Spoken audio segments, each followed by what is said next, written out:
of binary in that. Did I kill someone off the Woot Banish into the 1-pock?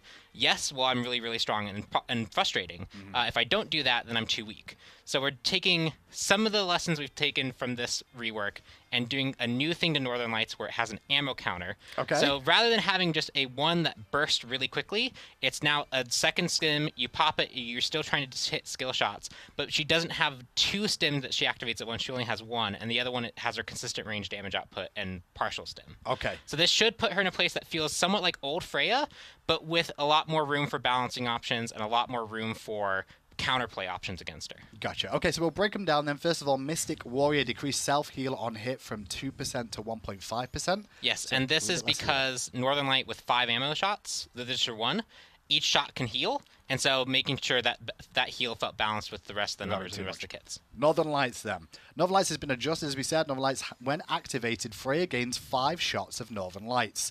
Each basic attack consumes a charge, even if that attack does not hit. You can miss these. So beware, you can miss this. You used to not be able to miss this, but now you can because you have 5 of them. And the damage has been adjusted and decreased basically from 40 to 200 is now going to be 11 to 75, but that when you spread it across the 5 shots, it's actually more, right? So you hit everything. So roughly, in the early game when you don't have much scaling, because the scaling was reduced from 40 to 10%, when you don't have that much scaling, you only need about 3 shots to break even to what you were doing before. In the late game, when you do have a lot of magical power, you need really closer to 4 shots hit to break even. And again, that's 4 shots that are happening, not in an immediate burst being applied to the player. Okay, and not only that as well, the slow duration has been adjusted on this ability too.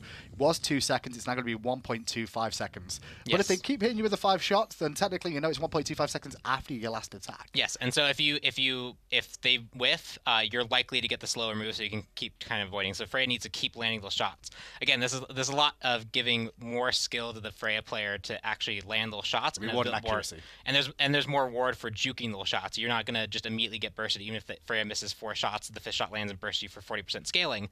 Now she has to actually hit you with all these if she wants to get that damage out. Last thing on Northern Lights is about charges last indefinitely of these 5 shots. Ability will go on cooldown when all are consumed. Yes. So if I use 3 to clear a minion wave and do a bit of poke, say for example, I need to fire off the next 2 to get the cooldown to get my 5 shots back up again. Correct. And that mimics things like Medusa, Viper Shot. Think about Viper Shot, think about Hachiman's one. I always forget his name off the top of my head. But that's that. And then Aurora Blade as well. Bit of an adjustment there. Reduced mana cost. It was 20 to 40. It's now going to be 14 to 30. So that's come down because there's a stim that's just going to empower shot. Yes, so it's come down because, well, a few things. In other modes, it's kind of difficult to find targets to melee consistently. Yeah. And so this helps just in that situation in general. But now because we're saying, hey, if you pop your 1, we're expecting you to fire 5 shots. If you're trying to do range shots to poke someone, that's 5 more Aurora Blade charges that you're using. So that's going to be, instead of, it would be 20 times 5 for 100 mana to use this ability. We want to make sure that that's a bit more reasonable, considering the pace of, we're essentially demanding more shots from you. That makes some sense. Hachiman is next on the list, and I've just mentioned him. It's actually going to be his Heavenly Banner that gets a bit of a change here, a bit of a buff in this direction. We're going to increase the damage of this. It was 75 to 295. It's now going to be 85 to 305, so about 10 at all ranks. Yeah, this was a change we made a while back. We actually, this is a revert on that number. Right. He was very strong at boxing, and the lane dynamics have shifted, and the metas have kind of shifted, and he's fallen out of favor. And the minions got buffed. Yes, and so we're bringing some of that power back to Hachiman. Okay, so just bring him back in lane, see how he works out. A little 10 extra damage on the minion wave clear and poke. See how that works out. Hachi might make him a little bit more potent. Hercules as well. Ooh, Hercules. Mitigate wounds. Increase protection buff. It was 10 to 50. It's now going to be 20 to 60. So early game, like 1 point wonder, like most of the people will do mitigate wounds. Well, you don't. You should be maxing the second, technically. Unless you're going really aggressive and doing well. I play aggressive. I go ring does. Really? Yeah, I go ring does Herc Arena. Well, with that, you're going to get extra protections at just rank 1. So what was 10? It's now going to be 20. That's a lot of protections early on. Yep, there's a lot of additional protections early on. It's also just better scaling into the late game, and it also works with the ability. It's mitigate wounds. You weren't really mitigating that much. That's true. Now you are mitigating. I mean, it's weird because you're not mitigating. You take the damage and then absorb it back. That's not mitigation, is it? Yeah, it's a self-restore. It's kind of a form of mitigation. Odin, next on the list. And this is the change that, obviously, I've not had a chance to play too much Season 6 myself just lately, but Ring of Spears is going to get a nerf here. This ability no longer applies an attack speed slow to enemies in the area. Yes. It's a big nerf. when you think about it. It is a big change, but Odin's a character that has consistently been performing really well. He's been a strong pick, and that cage is the large reason why. It's already a very powerful thing. If they don't have a movement ability to escape from it, they're trapped. They have no way to self-sustain or heal themselves. Yeah. And not only that, the only option they really do have is to fight back, and they're incredibly hampered in their ability to do that. So this is just a change to make it so that at least you have some options. If you are in that situation, you can try and turn and fight back. Now, Odin's pretty tanky as a shield.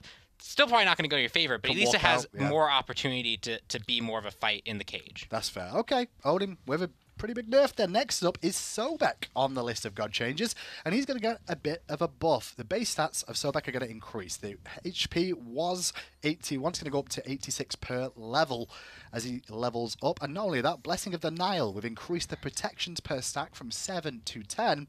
Pod, I feel like we had a big thing where Sobek was played a lot in the solo lane and a lot in the the sort of solo tank role to an extent, but too potent. He got some nerfs, but we're looking to adjust him elsewhere, I guess, to try and bring him a little bit better into the support role. Yes, so that's part of the goal. The one is Sobek was so strong and very limiting in the solo lane for a long time.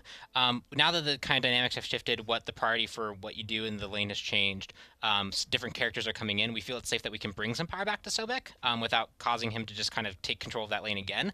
But this also really focuses on a support role, his ability to be a frontliner. It gives him extra tankiness and it gives him extra protections, especially when he doesn't have as much gold because maybe he is playing that support role and he's building like the aura items. He now has more selfish protections, more extra health to help that, so he can dive into the enemy team and really fulfill that disruptor role. Overall, more survivable for Sobek going into this patch. Sylvanas next on the list, and he's getting a buff too. Now this one, we'll have to word it out. We'll explain it a little bit. Wisps is the one that we're going to be focusing on here. Increase the projectile speed of Wisps from 50 to 100. This does not affect the initial release speed, by the way. Wisps now apply an additional tick right as they hit an ally or enemy. So immediately when they connect, you don't have to wait for that first tick to hit. It'll hit immediately.